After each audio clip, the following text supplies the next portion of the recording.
Hello David, morning. Morning, sir. Can you just tell us about your favourite book that you've been reading? My favourite book? Well, it goes back 5 years and it's a great book and everybody should have one on their bookshelf. What is it? No, it's not that one, it's the Quran. How I got introduced to the Quran was I was on the plane coming back from New York.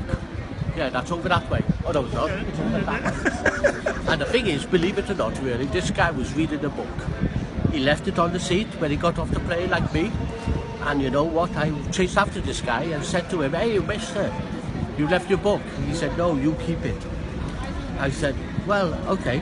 So I kept it, and then I was waiting in the airport lounge in Heathrow. And what happened? I started to cry when I read the Quran. So I put the book down. I was happy, I was still the same. And then I picked it up again. I started to cry.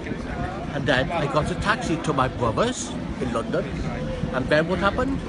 I told him about the Quran, that had made me cry.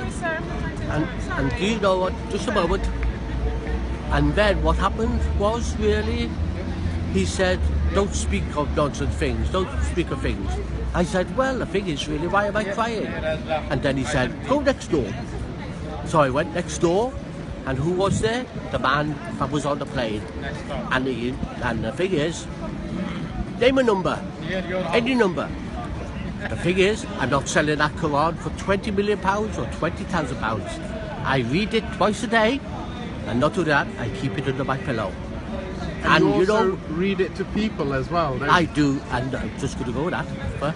And not only that, as an activity coordinator working with people with dementia, I read it to them. And the thing is, they ask me questions, I don't know all the answers, but I know there's one thing in the Quran. What is it? Truth.